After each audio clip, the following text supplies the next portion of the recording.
अस्सलाम वालेकुम। खबरें गर्दिश कर रही हैं कि पाकिस्तान खुदा न खास्ता डिफ़ॉल्ट करने वाला है या डिफ़ॉल्ट हो चुका है बुनियादी तौर पर, लेकिन वो बताया नहीं जा रहा, अनाउंस नहीं किया जा रहा, वरना लोग पैनिक में चले जाएंगे। इसमें कोई शक नहीं कि खबरें झूठी भी होती हैं, सच्ची भी होती हैं।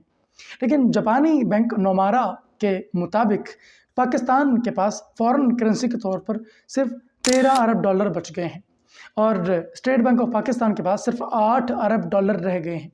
ये हमारे सर्वाइवल की हालत है और हम बातें करते हैं दुनिया पर छा जाने की। डिफ़ॉल्ट होने का मतलब शायद आप नहीं जानते, लेकिन आपको श्रीलंका का हालिया होने वाला डिफ़ॉल्ट याद रखना चाहिए।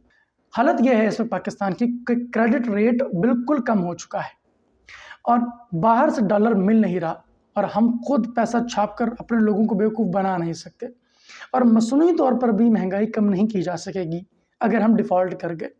इतना पैसा हमारे पास नहीं है कि हम अपने सर्वाइवल को मुमकिन बना सके। नोमारा जो कि एक जापानीज़ बैंक है, उसके अकॉर्डिंगली पाकिस्तान 70% तक डिफ़ॉल्ट होने के करीब जा चुका है, क्योंकि जो रैंकिंग उन्होंने निकाली है उस स्कोर में पाकिस्तान 120वें नंबर पर आया है। हालांकि 110 वाले का मतलब है कि 65% तक मुल्क डिफ़ॉल्ट हो जाएगा, लेकिन हम 70% तक जा चुके हैं। और हम ऐसी नेशन है, ऐसी कौम है, बल्कि हुजूम है जो मुआवजे का इंतज़ार कर रहे हैं कि कोई मुआवजा होगा फिर हमें कोई बचा कर ले जाएगा। ना IMF कर्ज़े दे रहा है, ना सऊदी अरब और चीन हमें गले लगाने को तैयार हैं। जब इतनी बुरी हालत किसी की हो जाती है ना, तो अपने दोस्त भी साथ छोड़ जाते हैं। आपने देखा तो होगा कि अगर कोई गरीब हो जाए तो फिर उससे सभी लोग पल्ला छुड़ाना शुरू कर देते हैं। वजह सिर्फ ये है कि वो दूसरों को भी ले डूबेगा, उसको देना पड़ेगा और उसका रिटर्न कुछ नहीं मिलेगा। सवाल ये पैदा होता है कि क्या पाकिस्तान या दुनिया का कोई भी मुल्क एक दिन में डिफ़ॉल्ट हो जाता है? तो उसका जवाब है नहीं। एक दिन में डिफ़ॉल्ट नहीं होता, बल्कि ये एक प्रोसेस होता है, जिस तरह के डोमिनो इफ़ेक्ट है या कंपाउंड इफ़ेक्ट है। अपने आप को हालात के सुपुर्द कर देना और बेहतरी की ना सोचना, ये भी आपको पीछे ले आता है। बाज़ औक़ात आप ये सोचते हैं कि आप एक मकाम पर खड़े हैं, कोई ज़रूरत नहीं है आपको आगे जाने की, आपसे कोई भी आगे नहीं है, लेकिन आपको ये पता नहीं होता कि तरक्की के लिए एवरी टाइम स्ट्रगल करनी पड़ती है। हर लम्हे अपने आप को तैयार रखना पड़ता है। लेकिन जो कौमें अपने आप को जमूद का शिकार कर लें, फ़िक्री एतबार से, अमली एतबार से और हर मैदान में जम जाएँ और फ्रीज़ हो जाएँ, तो फिर वो कौमें तरक्की नहीं करती, वो डिफ़ॉल्ट ही की तरफ जाती हैं। हम सारी चीज़ें इंपोर्ट करना चाहते हैं। ये हमारी कदीम मेंटालिटी है, ये हमारे आबाओ अजदाद से चली आ रही है। यानी बरसग़ीर पाक व हिंद में जो मुग़लों का दौर था, उसमें भी यही माइंडसेट हमें देखने को मिलता है। जब कोई गोरा उनके सामने आकर बड़ी जदीद तरीन टेक्नोलॉजी रखता, तो वो ये नहीं कहते थे कि इसके पीछे की मैकेनिक्स क्या है, ये कैसे काम करता है। वो कहते थे इसे मंगवा लो, इसे बाहर से इंपोर्ट कर दो, हमें ला दो, ताकि हम लोग इसे इंजॉय कर सकें। ये इंजॉय करने का जो माइंड है ना हमारा, ये हमें पीछे ले आया है। अगर खुदा न खास्ता पाकिस्तान डिफ़ॉल्ट करता है तो फिर क्या होता है? कई हज़ार लीटर महंगा हो जाएगा पेट्रोल, गैस लोगों की जानों से ज़्यादा कीमती हो जाएगी, एक बूंद पानी भी आपको बग़ैर कीमत के नहीं मिलेगा। जब जानों के लाले पड़ जाते हैं तो फिर हुकूमती स्ट्रक्चर्स जो हैं वो मिनटों में डिस्ट्रॉय हो जाते हैं।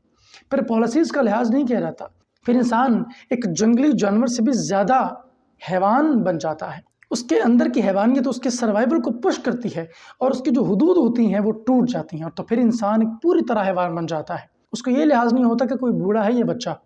अफ़सोस इस बात का नहीं है कि हम इकोनॉमिकली डिफ़ॉल्ट करने जा रहे हैं, अफ़सोस इस बात का है कि हमारे दिमाग बंद कर दिए गए, स्नप कर दिए गए, माइंड्स को सोचना गुनाह करार दिया गया।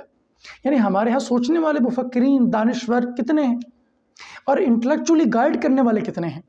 हमारे यहाँ टिकटॉकर्स को प्रमोट किया जाता है, इंटेलेक्चुअल्स को डम कर दिया जाता है, और ऐसे लोग जब पैदा नहीं होते कौमों के अंदर, ज़हीन अफराद की जो खेप है जब वो पैदा नहीं होगी और हमें ये जो गुमान हमारे दिलों में और दिमागों में डाल दिए हैं कि पाकिस्तानी दुनिया की ज़हीन तरीन कौम है भाई, इससे ज़्यादा ज़हीन कोई नहीं, तो इन गुमानों को दिलों से निकाले बग़ैर, हम अपनी ख़ामियों पर तवज्जो किए बग़ैर तरक्की का कैसे सोच सकते हैं? इन इकोनॉमिकल क्राइसिस के पीछे एक बहुत बड़ी वजह यह है कि हमारा इंटरेस्ट हमारी मईशत नहीं रहा कभी भी। हमें लगता है कि हम कोई भी जंग जीत लेंगे सिर्फ अपने न्यूक्लियर होने की वजह से, लेकिन हमें ये समझ नहीं आ रही कि दुनिया में ये मेंटालिटी ओल्ड हो चुकी है। अब जदीद दौर में लोग इकोनॉमिकली पावरफुल होकर दूसरे मुल्कों को ग्रैब कर लेते हैं। जिसकी इकॉनमी मजबूत है उसी का दीन मजबूत है, उसी का दीन गालिब आएगा और लोग उसे अडॉप्ट करेंगे, चाहे वो अच्छा है या बुरा है।